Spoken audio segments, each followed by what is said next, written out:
Well, we're back to working on old Casey here today. I've used it pretty hard and I've used it pretty good over the last year and a half. And I got to noticing something the other day when there's an access door right here normally. We got all the sheet metal pulled off of it. Got to noticing the auxiliary bypass filter up here was kind of wobbling around a little bit. And found that the bolts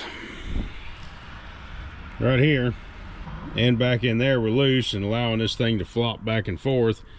Also noticed that a bracket back up in here was broke off of the main support back there. That was not so bad, except that what I found out is this whole thing will move. That's not good.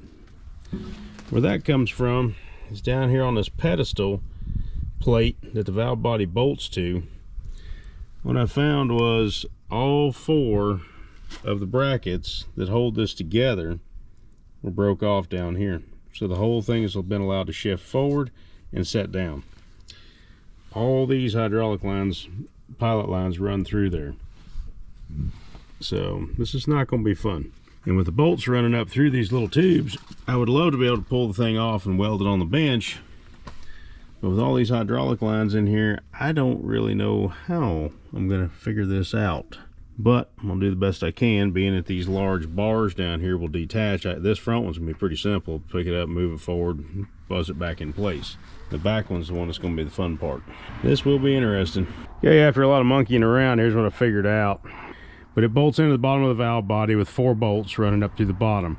And then bolts to the actual base plate with 4 bolts coming up through the bottom there too. Thankfully, once I got in here and got looking around, using fill and the stiff arm to hold this thing up, but I was able to pick the actual body up and let the pedestal hang free. So when I go to weld these feet back on, it sort of isolates some of the current running through, and I really do not want any sparks getting on these hydraulic lines, hence the welding jacket, sleeves, and cardboard and all that. So let's get the welder fired up and see where we go from here. Okay, thought I was recording while I was welding, but apparently not. I guess my batteries in my GoPro have started developing a memory, because at 71% battery, they cut out and say no battery. Finally got the Hobart fired up, and this is what we were able to get done. And extra strap pulling the plate up.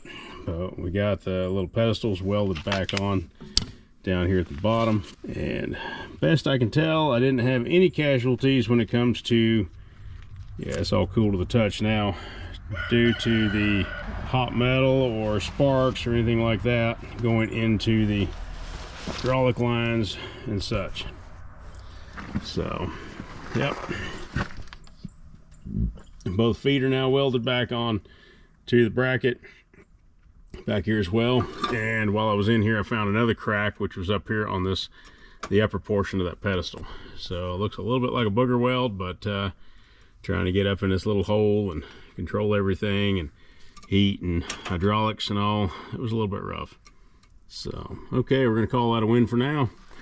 We got another bracket to fix back over here. May save that for tomorrow.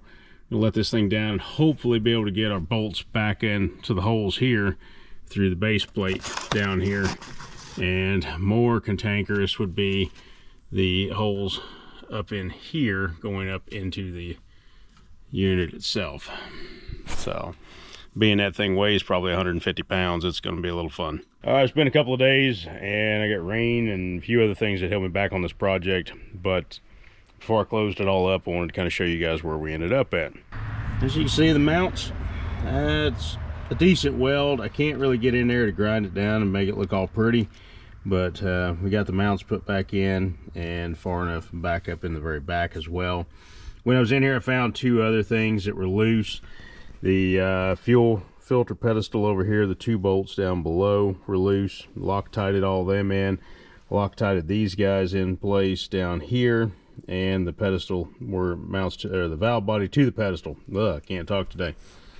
So also the auxiliary bypass filter up here, those bolts were also loose. This is kind of tilted a little bit. I think I got a tree strike in here somewhere. And this big bracket, this bracket up in here, the other side was completely sheared off through the bolt hole, so I had to fix all that too. Additionally, the hydraulic line mount back in here. This guy, as you can see, is fresh welding there. That one's really hard to get to. It looks like it's not, but with the hydraulic lines and all, I really couldn't get a good grind on it without opening up the hydraulic system. So all that's been put back together. So yeah, it's time to put the sheet metal back on and move on to something else. I still got to pull that rear counterweight to get in there and try to figure out what the overheating issue is. Anyhow, that's a wrap on this one. Take it easy and we'll catch you next time.